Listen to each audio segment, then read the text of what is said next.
Good afternoon, everyone. My name is Carolyn McCollum, and as the co-chair of the Library Lecture Series, I would like to thank you all for coming today to be part of this panel discussion on the Don't Ask, Don't Tell military policy of the United States. Our guest panelists are Dr. Katie Carragher from Political Science, Dr. Philip Batten from Psychology, and Dr. Patricia Willis from Women's and Gender Studies. Al Tomorrow, Director of the Office of Multicultural Affairs, will serve as our panel's moderator. Dr. Katie Carragher will begin the program with a brief historical framework analysis of the Don't Ask, Don't Tell statute, followed by opening remarks from our three panelists.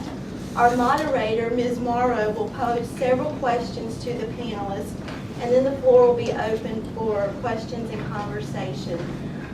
In your chairs, there's a note card. If you'd like to write your question on a note card, that's fine, or if you would like to just raise your hand, that's okay too.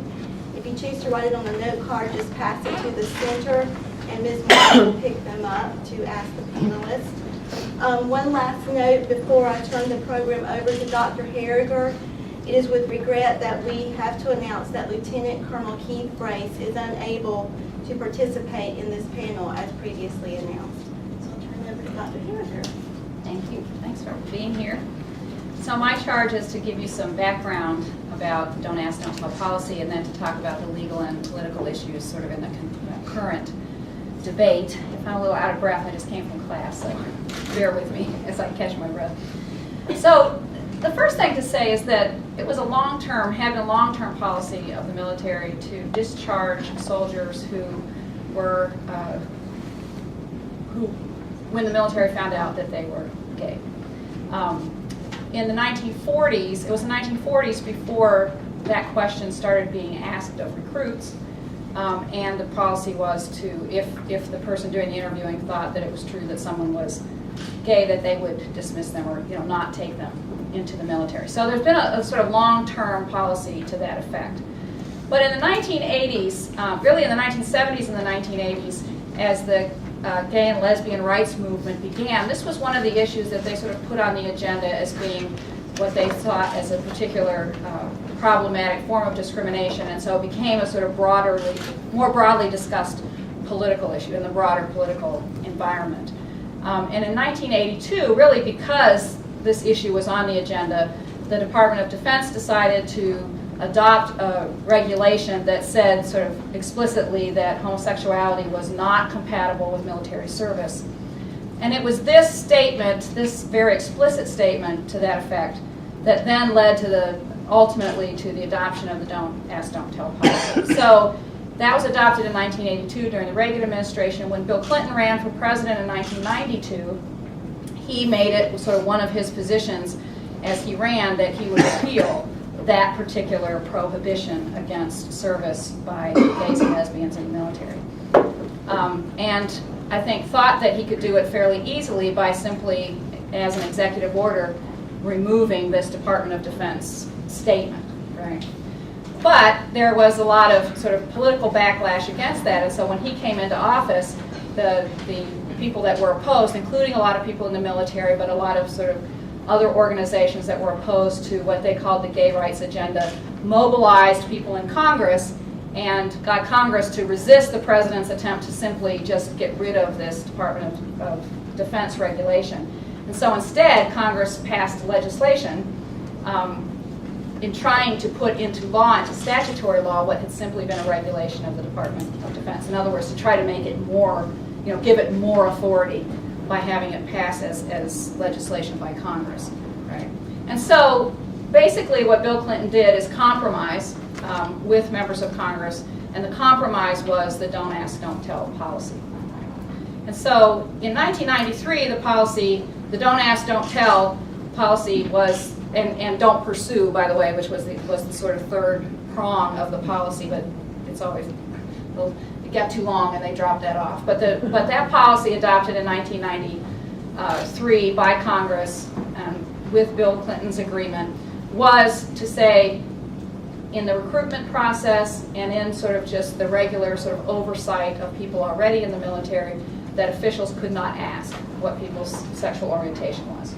The don't tell was that you could not make it known. In other words, you could not come out as being gay or lesbian, that you couldn't advocate for changes in policy with that. And so basically no talking about your sexual orientation or doing anything that suggests the intent to actually engage in homosexual activity. So that's the don't tell. And then the don't pursue was a set of sort of regulations about how to, what the standard of evidence was required before you could actually start the process of discharge. So if people just sort of if there was a rumor that somebody was a gay or lesbian, that wasn't enough. There had to be some sort of, some standards of evidence that had to be met before a process could be added. And then it was a few years after that that the fourth sort of part of the policy was added, which was don't harass. And so for the first time, there were imposed, particularly sort of part of this policy, particular prohibitions against harassing people on the suspicion that they were gay and lesbian, and sort of consequences for people who did that. So that's the policy that is sort of currently in dispute, and it was passed in 1993, as I said, as a compromise for that particular thing. So those are the details of it. Since 1993, which I think this sort of gets us to where we are today, there have been some significant changes sort of in the broader political environment that I think explain why we find ourselves today where we are. One is some significant change in public opinion. So in 1993, when this issue sort of first came onto the sort of radar of most people, because prior to that I don't think it was, the majority of the public was opposed to allowing gays to serve openly in the military and supported a don't ask, don't tell policy. Like that was the liberal position in 1993, so just to be clear. So to support that was actually to support reform in 1993. Since that time, the latest polls, 2010 polls, show that a majority of people support repeal of Don't Ask, Don't Tell, believe that homosexuals should be allowed to serve in the military openly, and think that a refusal to allow them to do that is discrimination. So that's a pretty significant change in public opinion. It is the case that if you look at public opinion of people, active members of the military, those numbers are not as favorable. So there's still a lot more discomfort that polls show of people actively serving in the military. But the general public opinion is, in fact, has shifted significantly in this period of time. The other background thing I think that is significant and is affecting the current debate is the fact that we've been engaged in 2 wars, that we have had a problem recruiting people into the military, that we have been dismissing people from the military because of this particular policy at a time that the troops are really overstretched and are in fact having multiple deployments to the war zone. And so people have raised just sort of practical questions, not the sort of broader philosophical questions that I think are also important, but just practical questions about the wisdom of a policy that is discharging people who want to serve at a time when you're having trouble getting enough people to serve, and the wisdom of a policy of discharging Arab linguists, for example. So there have been more than 60 Arab or Farsi linguists who have been discharged because of the Don't Ask, Don't Tell policy, because they came out as being gay. And so the sort of practical questions are, does that make any sense in the context of what we're doing? I think the broader and more philosophical and important question is the sense of discharge. If there are people who want to serve their country in this particular period of time, why would we not allow them to do that? And so the combination of all of those things, I think, has created an environment that has sort of brought this question back to the forefront. The other thing is that, and just again to the argument about the impact of the wars, if you look at the number of people who have been discharged since 9/11, it has dropped dramatically with each year. So I think the military itself has sort of recognized some of these particular issues. So I have some figures. The peak year for the highest number in any given year discharged since 1993 was 2001, where there were 1,273 discharges under Don't Ask, Don't Tell. In 2002, that dropped to 906. And by 2006, it had dropped to 623. And in 2009, it had dropped to 428. I don't think that's because there's fewer people telling. I think it's because the military has made some sort of judgment about the wisdom of doing that in this particular context, and so maybe less pursuing maybe going on. But I think those two sort of broad climate changes, if you will, have an impact on where we are today. It's also the case that some very prominent military people have spoken out in favor of the repeal of it, some who are serving at the top levels now. Probably the one you have heard of most famously is Colin Powell, who back in 1993 supported Don't Ask, Don't Tell, but who has said its time has come for it to be gone, and he has a lot of credibility on this particular issue. So where are we now? Well, when Obama, like Clinton, when Obama ran in 2008, he made this one of the issues and said that he would work to repeal Don't Ask, Don't Tell. It looked like that would be possible with the majority that they had in Congress, both in the House and in the Senate. And so one of probably the most legal way, I guess, to repeal it is to have Congress, just since Congress wrote it in the first place, to have Congress repeal it. And a repeal legislation passed the House of Representatives, but it died in the Senate because of a filibuster led by Obama's opponent, Senator John McCain. Who has been probably as a sort of he's been the spokesperson for a lot of the people in the military that are opposed to the repeal of Don't Ask, Don't Tell, but who don't feel, because they're active service people, that they can speak out about it. And so he's been sort of the voice for that position, and he blocked it in the Senate. So it doesn't appear likely, at least in the short term, that Congress is going to repeal it because of the ability of the Senate, unless you can get 60 votes in the Senate. It's Obama's position that he cannot repeal it simply by an executive order, and I'll talk a little bit later about why I think as a matter of law, he's probably correct. And so then the other thing that has happened that most recently is that a federal district court judge has struck down Don't Ask, Don't Tell. So this case, actually, the case is called Log Cabin Republicans versus the United States. The Log Cabin Republicans are a group of gay and lesbian Republicans who lobby on behalf of issues having to do with gay and lesbian rights. But they decided to file this suit in 2004. It just shows you how slow the wheels of justice move, because it finally got decided in September. The judge finally issued the case. There were a lot of efforts by the government starting in 2004 to try to keep the case from being decided in the courts, which explains some of the delay. But anyway, it finally went forward. The trial was finally held, and the district court just in September struck down Don't Ask, Don't Tell. There was some question as to whether the government would appeal it, since the government is on record as being, the current government is on record as being opposed to it, but they decided that they had to. And their argument is that we should allow the process to work itself out in the way that they had planned, which is that there's a one-year sort of study going on in the Department of Defense, and then at that point that the study comes about and the recommendations are made, that the repeal will go forward. So that's their argument for why the court should stay this judgment. So right now it's stayed. The lower court's decision is stayed while the government gets the opportunity to make the arguments to the appeals court on this.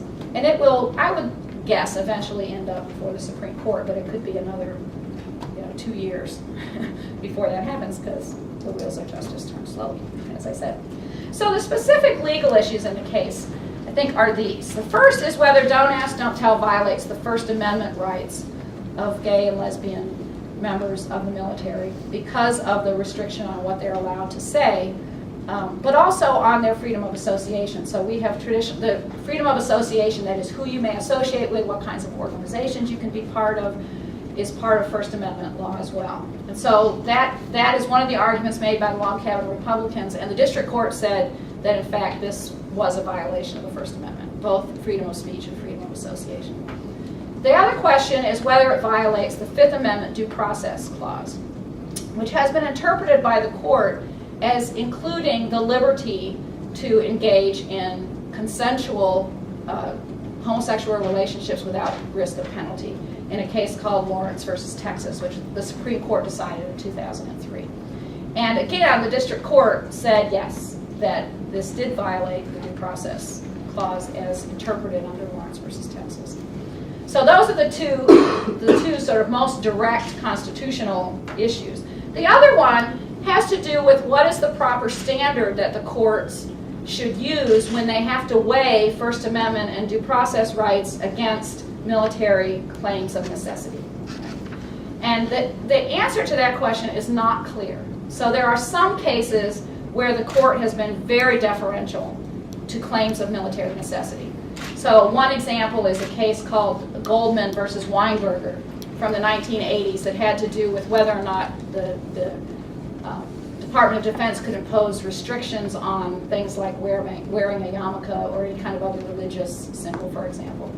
And the court basically took the position that it was necessary to defer to the Department of Defense on these kinds of questions because their argument was that you needed, for the purposes of sort of order and camaraderie, that you needed to have everybody look the same, right? And the court took a very deferential position on that.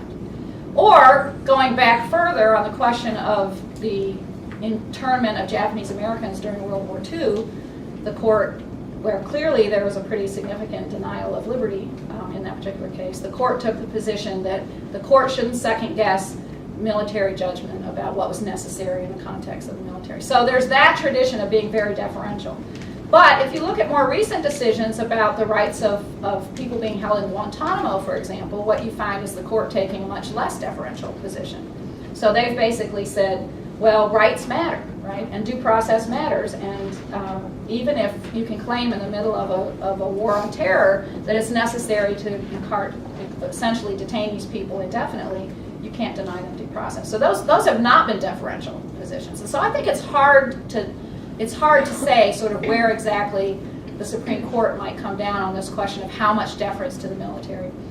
But the lower court, the one court that has decided this question, said that you ought to have at least what they call an intermediate standard, that is not the most deferential position, but you should make the government prove that not only that they have a substantial interest at stake, not just any interest, but a substantial governmental interest, and that this particular policy is substantially related to the accomplishment of that interest. So not just one way to accomplish it, but a very close alliance between the policy and the accomplishment of the interest. And so this judge said that the government had not met that standard. It's a higher standard, it's a bigger burden on the government. And this judge said the government hadn't done that. So that's the other sort of legal issue that has to be ultimately resolved. And then I think at the broadest level, there's a question that's being debated, which is who should really decide this? And so the question is, should it be the courts, should it be Congress, or should it be a president sort of through an executive order? I think that the best answer to that question really is that it should be Congress. But when Congress refuses to act in situations, when a legislature, for various reasons, refuses to act to protect the rights of a minority, then it is our tradition that the courts are sort of the next step for resolving that. And so if Congress fails to respond to the president's request, I think the courts are the proper venue.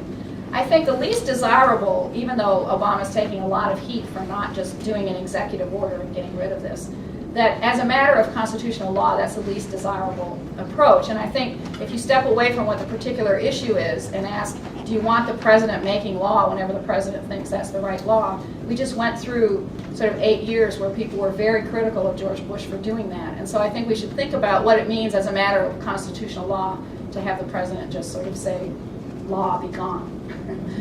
And I think that that's where Obama's coming from when he says he wants this to be something that Congress repeals. So I would say in closing that I think social change takes time. It's been taking time. There's gradual movement. I think depending on what happens on Tuesday in terms of the makeup of Congress, I think Congress is less likely to act quickly. on this, but I think the tide of public opinion has shifted significantly enough, and that there's groups like the Log Cabin Republicans that show that this is not purely a partisan issue, that only cuts one way, that the potential is there for change, in the next few years, I would say. Okay.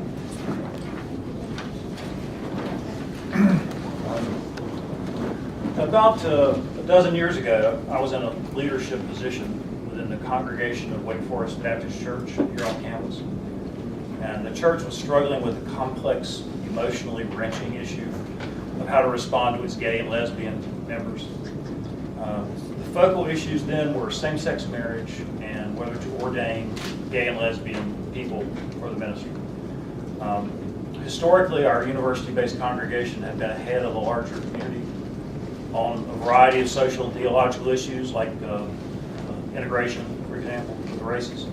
But this issue seemed particularly painful. Some very conservative churches, as I'm sure you know, were and still are actively against gays and lesbians. Sometimes say the only place you ever hear the word abomination is in that context. Most, however, practice their own version of don't ask, don't tell. Many congregations, even conservative congregations, had a beloved choir leader, perhaps the son of an older couple in the church, who was a 45-year-old confirmed bachelor. Some members probably knew or suspected that this talented and caring musician was unlikely to ever marry, no matter how many nice young ladies were introduced to him. But efforts to forcibly out that person, either out of the closet or out of the congregation, were rare. So it was a theological don't ask, don't tell. There was no doubt that this valued member would not have been accepted had he shown up for worship with his life partner by his side. The musician was a valued member of the community, beloved by many, making a treasured contribution to the life of the church. Don't ask, don't tell, live and let live. What we don't know won't hurt us, was more or less the philosophy. But not knowing or not being able to be known became obvious wasn't hurtful. Don't ask, don't tell is a big step up in tolerance from outright hatred and rejection, but it remained hurtful. Helping our local congregation through that time was an education for me. Many very good people felt compelled to leave that church when it chose to become a welcoming and affirming congregation to gays and lesbians. I remember telling our membership at one meeting that we as a people were in the closet about our acceptance of gay and lesbian members. We finally came out of the closet. I also remember getting a call one evening at home from an older member of the congregation who was in great personal distress over the issue. About a half an hour conversation, I remember her saying, "I don't want to reject these people. Our church accepts people who have gotten divorced or committed adultery. We can accept gay and lesbian people too, but letting them get married in the church is condoning the behavior." I realized then that she and many other people conceptualized the sexual behavior of gays and lesbians as just that, a behavior, a chosen behavior. They're thinking someone makes a choice to commit adultery and someone makes a choice to have sex with a person of his or her own sex. The message is, but for heaven's sake, if you make that kind of choice, please keep it to yourself. This view, which I think underlies in some ways that don't ask, don't tell, is widespread. The implication that we are all born with the same heterosexual orientation, but some of us choose or prefer to reject that and pursue romantic and sexual relationships with people of our own sex is there. Hence, we find people using a term like sexual preference as if being gay or lesbian is choosing to become a vegetarian. This misguided assumption, which is usually unspoken, is fundamental to the idea that don't ask, don't tell is a reasonable compromise that many see as tolerant and generous.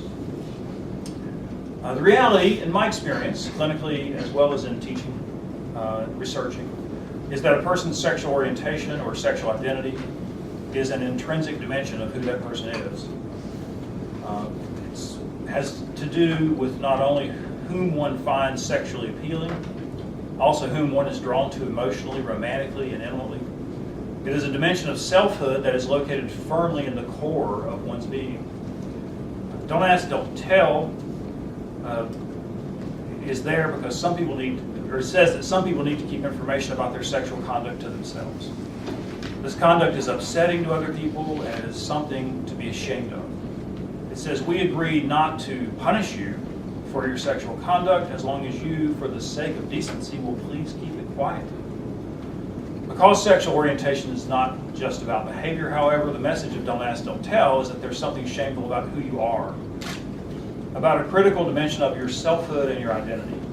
To be told, therefore, that your country needs you to keep this to yourself is to be told there's something intrinsically wrong with you. There's a fundamental part of you that is sick or embarrassing or sinful. It makes some of us uncomfortable, so either stop doing that or at least stop talking about it. So people with a heterosexual identity or people with a non-heterosexual identity then are told they should be ashamed of themselves, ashamed of your very self, because that's where that behavior leads back to. And it causes, that idea causes so much misery, depression, persecution, bullying, violence, and suicide among gay, lesbian, and transgender people. And I certainly understand, especially after my experience with the church, that many people, many very good people, continue to struggle with the concept of sexual orientation, sexual identity. They grew up with a view of sexual orientation that, from my perspective, is limited and inaccurate. Like the good-hearted woman in my church, they don't want to persecute people or cause them pain, but they don't understand why some people would choose to act like that. My hope is that this is a transitional state, politically and psychologically for many of us, that these people will continue to wrestle with the issue, and our nation will continue to wrestle with the issue, and eventually move to a healthier and more accurate conceptualization. Many of you probably know about Senator Burr's comments on Don't Ask, Don't Tell in his debate, recent debate with Elaine Marshall. And here's a quote from it just the other night. Senator Burr said, "I'm not sure that any of us know whether it's genetic or by choice, and I'm not sure that's even relevant. If somebody chooses that lifestyle and how it might then impact our policies. Don't ask, don't tell is work. Now, personally, I don't see a reason to reverse it, but that's a personal opinion. I think the country should have a debate, and what we should do is we should wait until the Department of Defense has gotten back the survey of those individuals who served. But I'm confident that this is the wrong time to change the policy. We've got hundreds of thousands of troops deployed.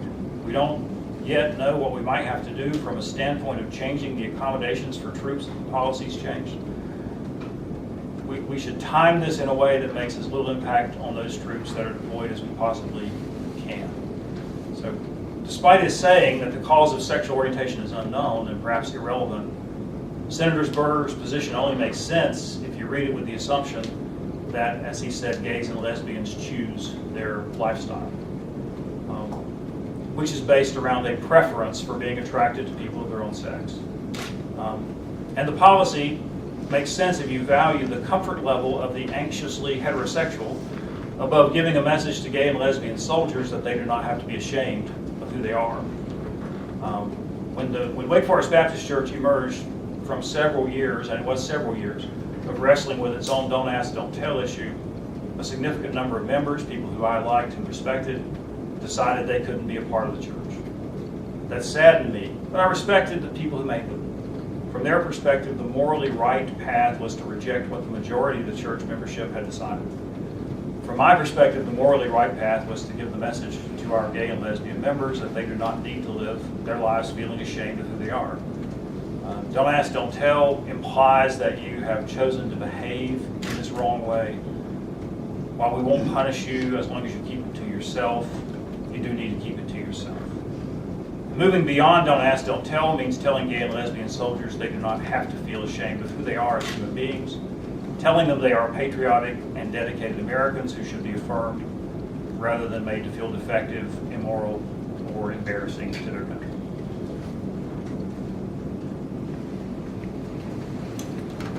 Okay, what I would like to do is to put the don't ask, don't tell policy into another context, and I think this has been very, very informative for us.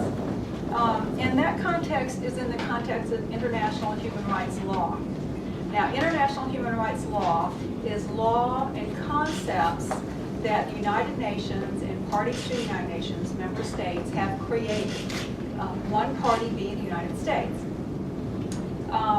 International law that the United States is party to, that I'm going to refer to, is first of all the Universal Declaration of Human Rights, which was signed in 1948, and to which the United States, in the person of Eleanor Roosevelt, was very, very much important in creating that document.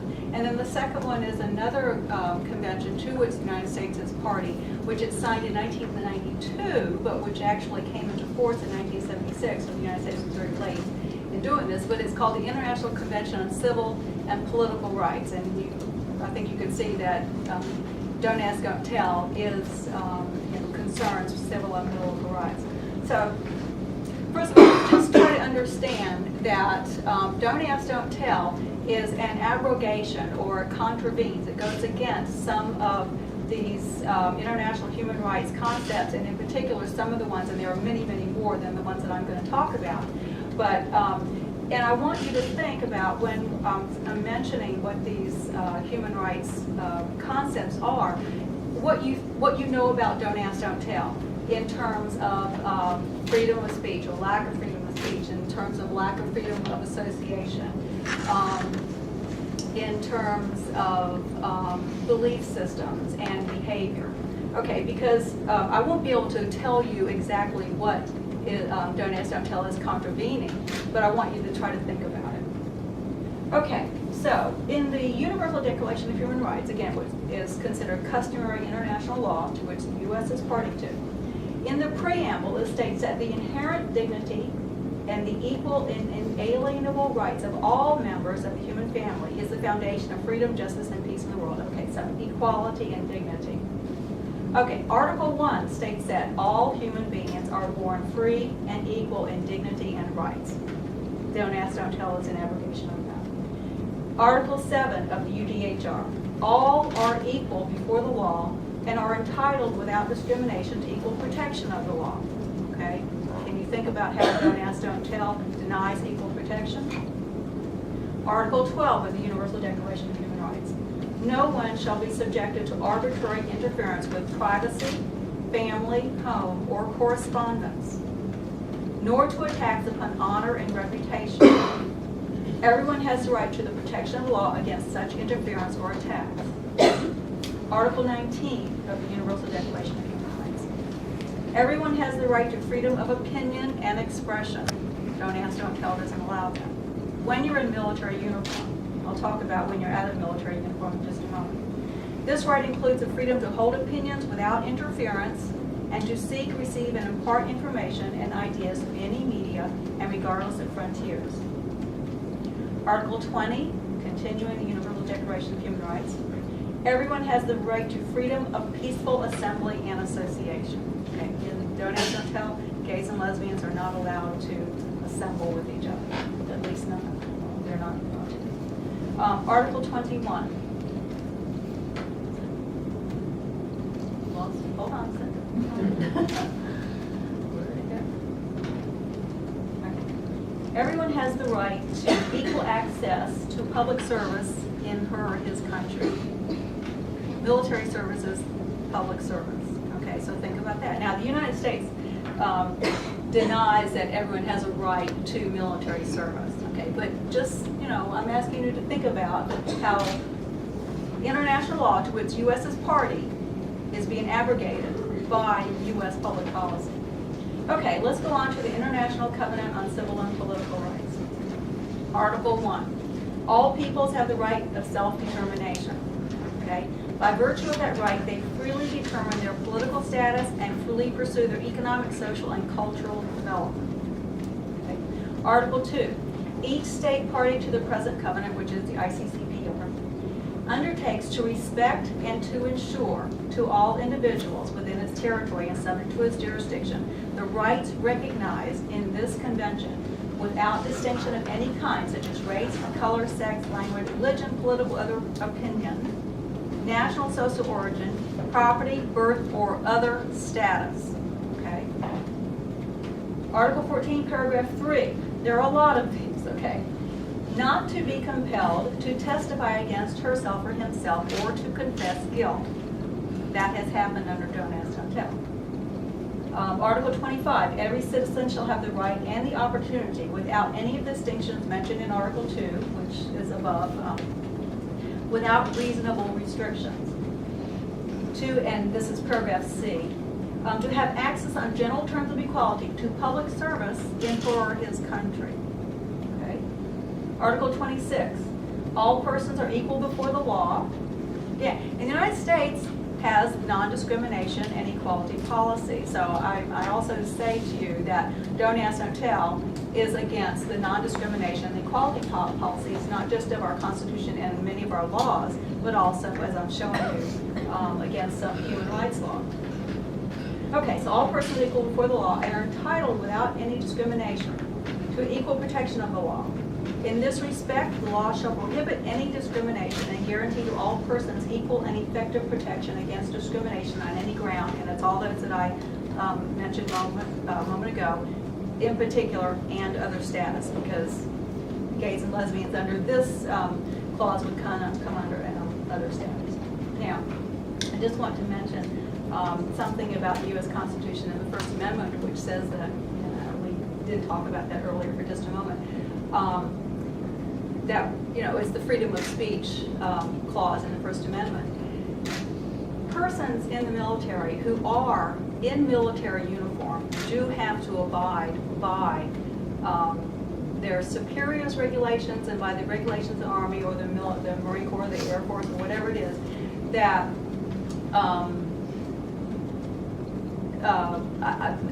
that state that they have to abide by the Don't Ask, Don't Tell policy.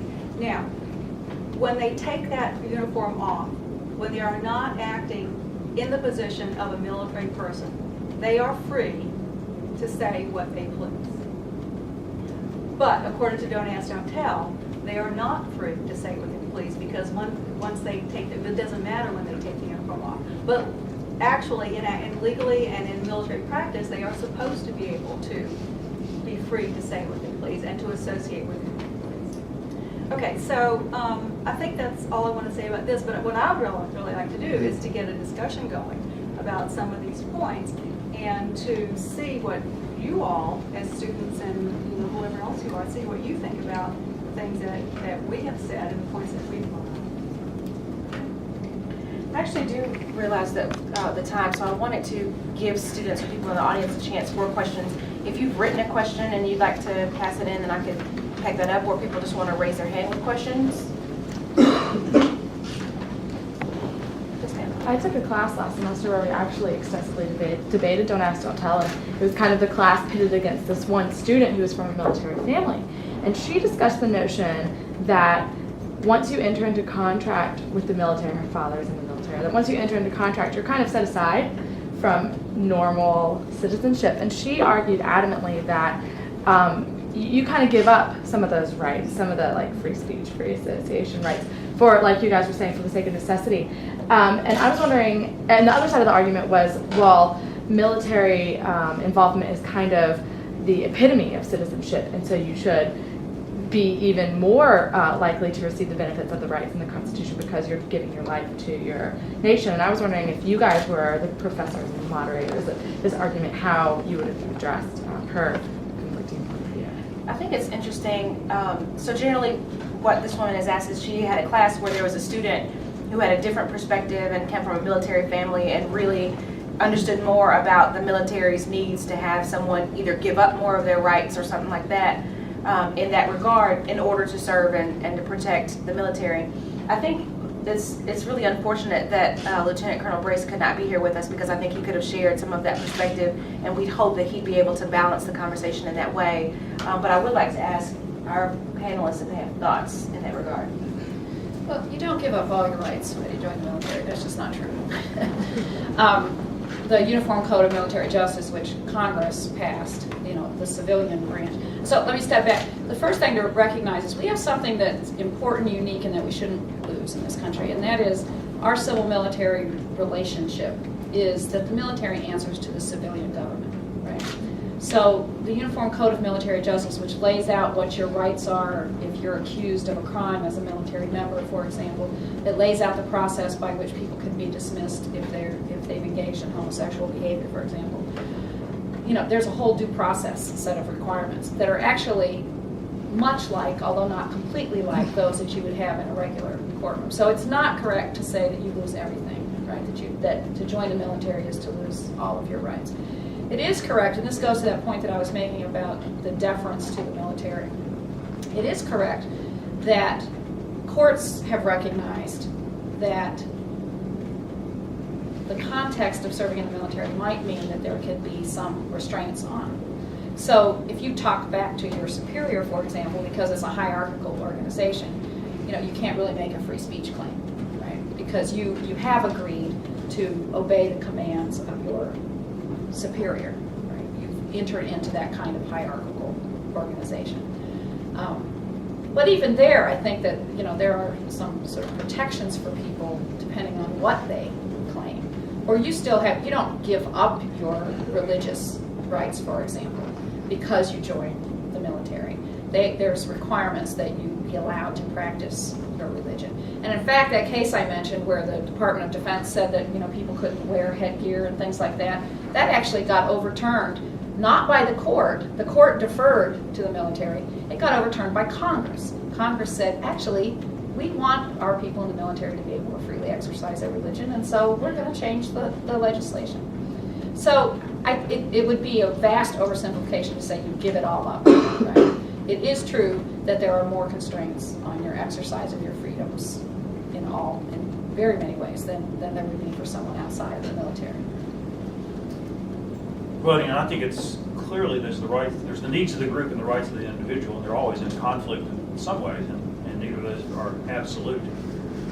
But and I think related to what I was saying, I think you can't be asked to give up your identity, your sense of self. And when you were talking about, you know, the reluctance to discharge gays and lesbians related on the need for military, it makes me think of the Civil War, where it was halfway through the Civil War before the Army was finally convinced to arm African American soldiers because they needed soldiers, and their compromise was to pay them less than the white soldiers. And by the end, they were threatening strike, and they wound up paying them equal, you know, because it's like because they were being soldiers. And then you know, the way the compromise continued was to remain in segregated units until, you know, World War II. And so it's like nobody would say, I think, that you don't give up your right to some individuality when it means that you have to do that to defend the country.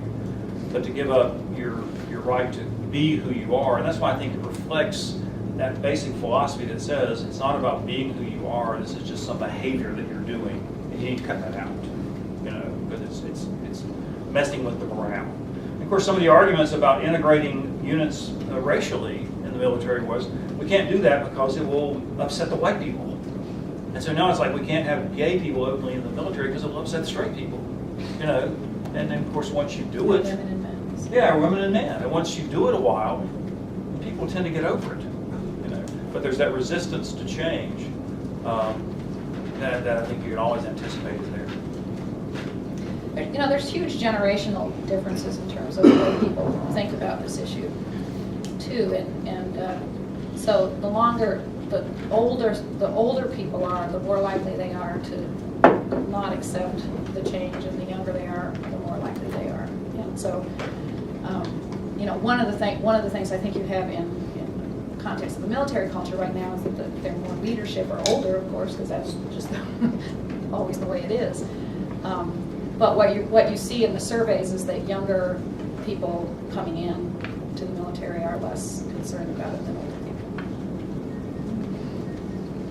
Other questions? Yes, I have a question. Coming from a more conservative side, a lot of people tend to believe that if you repeal Don't Ask, Don't Tell, that it will lead to other rights.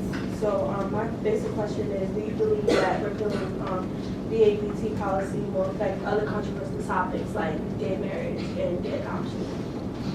Could people in the back hear her question? No, I do. From a more conservative perspective, there's a concern in some groups that repealing Don't Ask, Don't Tell will shed light on or give more fuel to gays and lesbians seeking other rights like gay marriage or gay adoption. And she's asked the panelists to share their feedback on whether or not one would increase the likelihood of gains in the other. Well, I would say from my perspective, I hope so. And I hope we're always progressing towards more and more human rights for everyone. And to deny anyone a right or rights because of a particular demographic or something that is inherent about them, it's unethical in my view, and it's also immoral. It goes against a lot of religious tradition and also a lot of legal tradition in the United States and internationally as well. So I believe that we should always be working towards more and more rights, and I hope Don't Ask, Don't Tell, the repeal of that does work towards that. I mean, I think that probably is true, that it would move in that direction, whether that's your hope or your fear. I think it's realistic. I think it's realistic. And I think our history of civil rights actions suggests that's true. Right? That is that because the key to successfully claiming civil rights is to convince people that you should be allowed to be who you are, right? And once you convince them, then it's hard to make distinctions between serving in the military and being able to adopt children and being able to marry, all these things that we consider sort of essential things associated with personhood. So, but I don't think it's because you say you can serve in the military, you're then going to, it's because if any of those things change, it's because our perception of what the issue is changes, right? If we change our perception of what the issue is to what you say you're arguing it is, that is what this is about, who someone is at their sort of very core, right? If that's accepted, then there's not a reason to make distinctions between military service versus other things that are about personhood. I think it's also a change in perception of what it means to be the other, and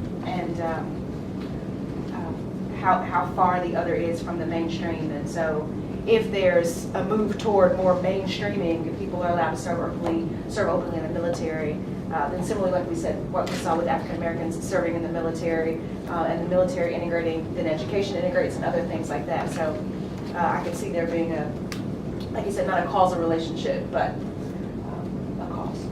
You know, I do think it's,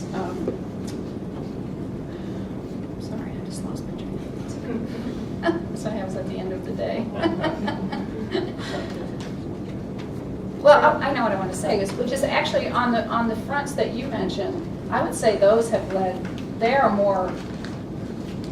closer to being reality than, and in fact are reality in a number of states, than repeal of Don't Ask, Don't Tell. So you may have it backwards, right? That is that gay marriage and gay adoption are already there in a number of places around the country, particularly adoption, but marriage next. And so, this is a federal policy that will affect the military, but we already have policies in a number of states that do that. So if there's a domino effect, it's probably in the opposite direction of what you pose.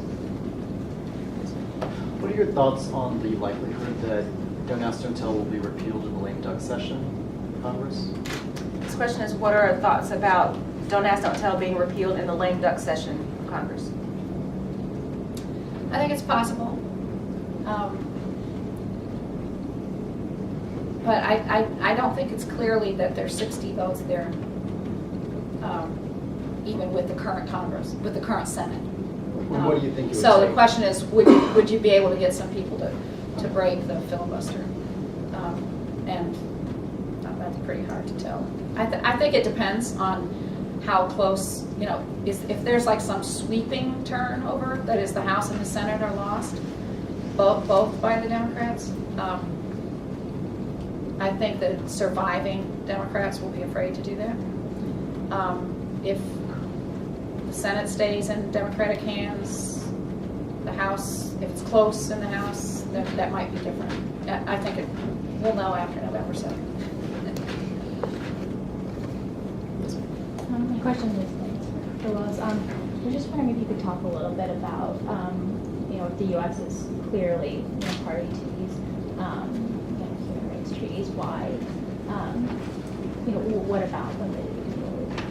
Why It's doesn't not he really abide by them? Is that what you're asking? Okay, so, okay. You want me to? Oh, so the student asked, if the U.S. is party to these human rights conventions, why does the U.S. abrogate them or deny them? Because the U.S. has a history of having a kind of supremacy attitude towards international law, or an arrogance towards international law, even though two things, U.S. is very prominent in helping to create some very important human rights documents, and also because the U.S. ethically and its ethos and ostensibly has a huge tradition towards non-discrimination and supposedly towards human rights, although in effect that doesn't always happen and often may not happen. So, but the U.S. Maintains that it does not have to follow international law. That is its policy, and if it decides to, I'm abbreviating the way that it states it, but if it decides to follow some international law, then it does, but it does not have to. And so, you know, there's the concept of self-executing or non-self-executing. So a lot of these treaties the U.S. has signed, it claims are non-self-executing, which means that the U.S. would have to implement laws, create laws, national laws, and then perhaps even state laws to the effect or to effect the treaty. So, but basically, the U.S. considers itself, its federal laws paramount and sacrosanct, and in a way, the U.S. is a law unto itself. So that's why it doesn't necessarily pay attention to human rights law. I think we had one final question back. Yes, sir. If the log cabin Republican case went to the Supreme Court today, with the Supreme Court's makeup, what would be, if you speculate as to the response? Right. That's always dangerous. But I was thinking about that earlier today, and I guess my best guess would be that if you sort of count where judges have been, is that probably by a 5-4, they would strike down Don't Ask, Don't Tell. And that's based on the fact that Justice Kennedy is the swing vote, and Justice Kennedy wrote the Lawrence versus Texas decision in 2003. But I think it's a close call. Justice Breyer who generally is a reliable liberal vote, has just published a book where he argues that the court ought to let democracy work, essentially. And so he tends to be very deferential to Congress. And so I could see him being persuaded by the argument that Congress is the one that should repeal it, not the court. So I think it's a very close call. I don't think it's clear what the answer would be. Well, we could continue having this conversation for so much longer, I think. But I appreciate all of our panelists being here and sharing information. What we wanted to do essentially was to raise some questions, talk a little bit about the movement to end the ban, increasing military support to end the ban, public sentiment around the law and the potential repeal, and then talk a little bit about military readiness. And that's that part that I don't think we were really able to get to, the real implications for people who are serving, or the perception of those who are serving. And so there's still a little bit left in that conversation, and hopefully all of us will leave today and continue these conversations because I think they're healthy. But again, wanting to thank our panelists for the information that they shared. Thank you all for being here. If you did not put a question on your card, but you'd like to give some feedback about this program or the format of the program, we would happily accept that. And so you could probably leave those on your chair or give them to Carolyn or Chris as you pass out. And there's also some light refreshments in the back. We hope that people will stay and talk for a while with us. Have a good afternoon.